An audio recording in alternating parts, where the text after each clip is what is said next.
Hey everybody, it's a beautiful day out here. It's about 78 degrees, sunny. I'm trying to stay in the shade. Today's topic is going to be about memory, imagination, and right now. So I'll get to that in a minute, as we normally do.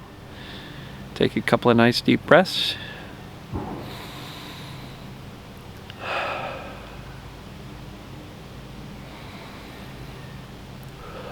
Breathe out the stress. Breathe in the comfort and the knowledge. Breathe out the doubt and skepticism. So, memory, imagination, now. What the heck am I talking about? So, as it relates to the things that go through our mind, we have a choice. If we're looking in the past, we are using this thing called our memory. And we have a fantastic memory. We can remember all sorts of things, good, bad, and indifferent. And we also have an amazing imagination. And we can imagine glorious things. We can imagine horrible things. And we also have the ability to kind of focus on now. Right? I just focused on this little table here in front of me. And while I was shooting the video, there was a nice big ant that was crawling across the top of the table out here. So, if I weren't so busy focusing on this video, I could just sit there and watch the ant and be fascinated with it. That's kind of becoming present. If I wanted to, I can go back to my memory. I get this memory bank of virtually every experience I've encountered, every emotion, every feeling, every thought, every conversation. And look, some of the stuff we can't remember, but we remember the important stuff, or the things that we believed were important back then. We also remember the things that we have kind of gone back and watched over and over throughout our life. And I know, like, if I think about my early childhood, I can remember my 5-year birthday party. You know, it was downstairs, we played in the back, I got some Hot Wheels stuff. For some reason that memory comes out at me, when a lot of my early childhood doesn't come up. Maybe I've just replayed that memory enough times that it's kind of easy to recall.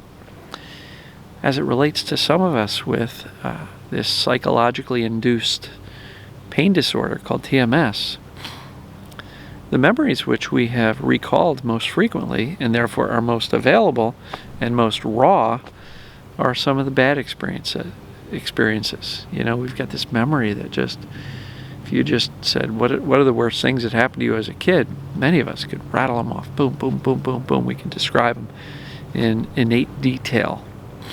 And so the memory can serve us. And if you've got a lot of bad memories about your childhood, I will challenge you to think of some good ones.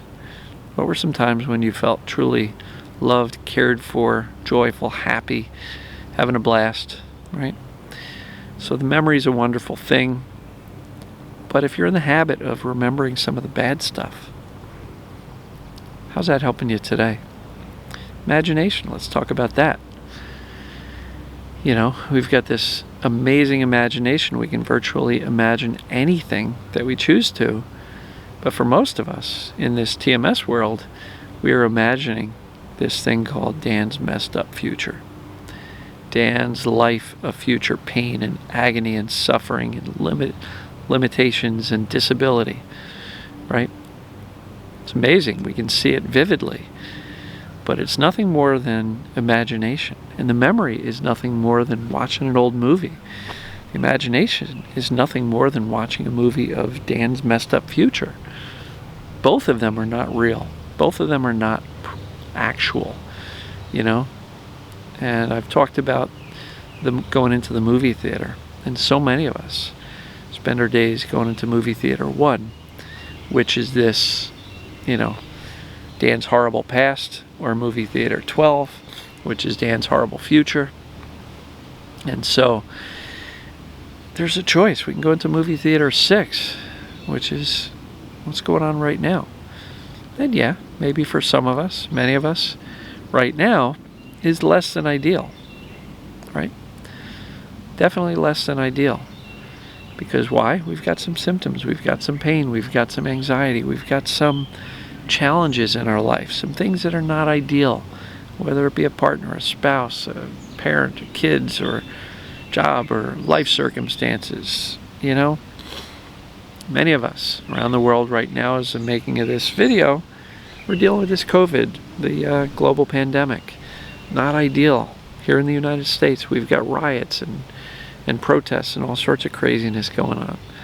Lots of things that are not ideal, kind of sketchy, kind of scary. But in the moment, it becomes really important to stop, listen to nature, listen to the birds. There it is. That makes me smile because I know up in that tree there's a bird just humming away, singing away.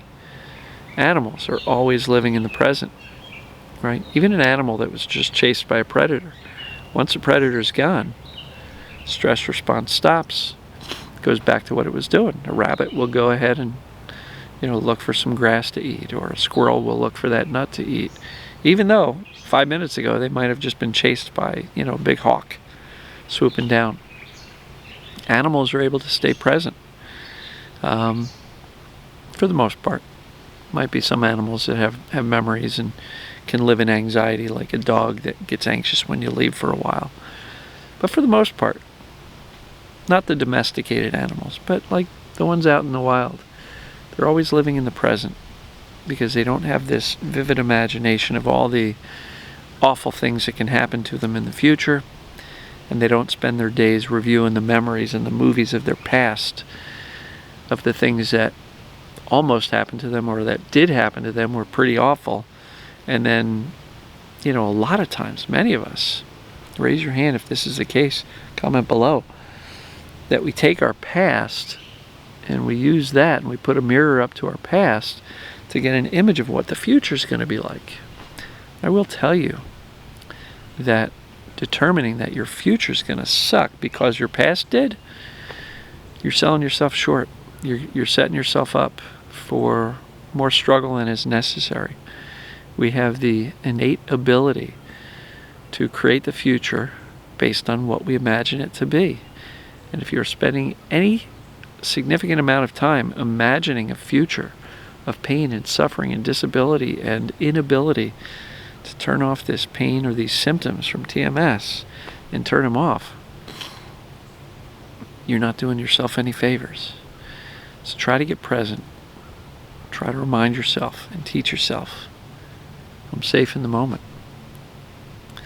And live there in the safety of the moment, as opposed to this fearful, freaked out, future-based imagination, or this fearful, freaked out past memory. And just kind of live in the safety of the moment. Because even though, part of the getting better from TMS is to journal about and feel our emotions, and sometimes about the past, I don't think we should live in those stories. I don't think we should live in the stories of our present symptoms. And if you're going to use your imagination, I would really encourage you to visualize yourself smiling, happy, peaceful, living in joy, finding purpose and meaning, even if that's just by yourself, for yourself. Maybe the purpose of life is to be happy and not suffer through it.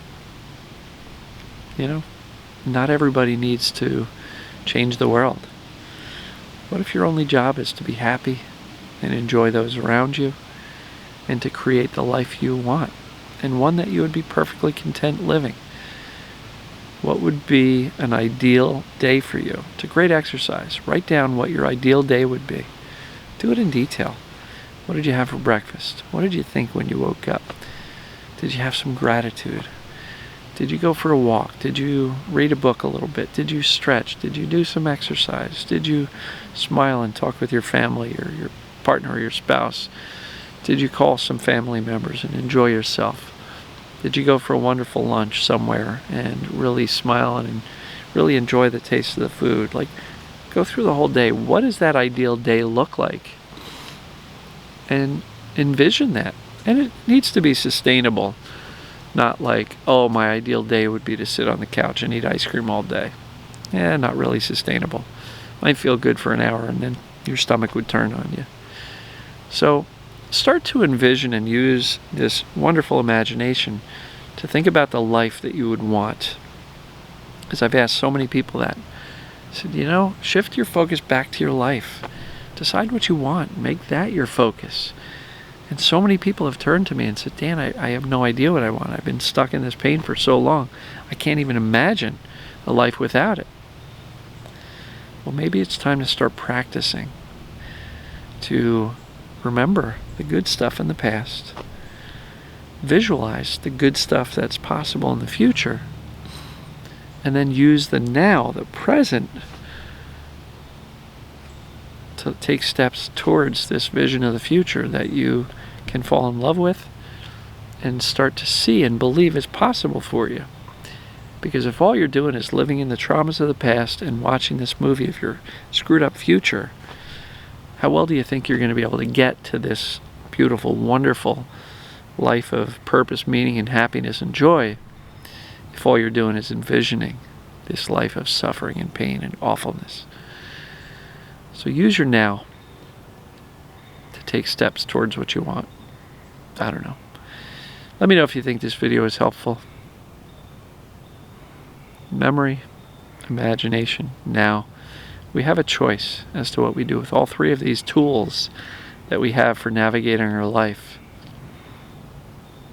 Learn the lessons from the past. Apply them now to create the future and the vision of what you want, instead of looking back at the traumas of the past to decide that you're going to have this life of suffering and despair and not really doing anything with the present to make sure we change that. So, excuse me, I had an ant crawling on me. And since I'm holding the camera with this hand, I couldn't really knock it off.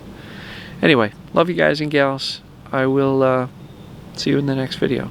Thanks.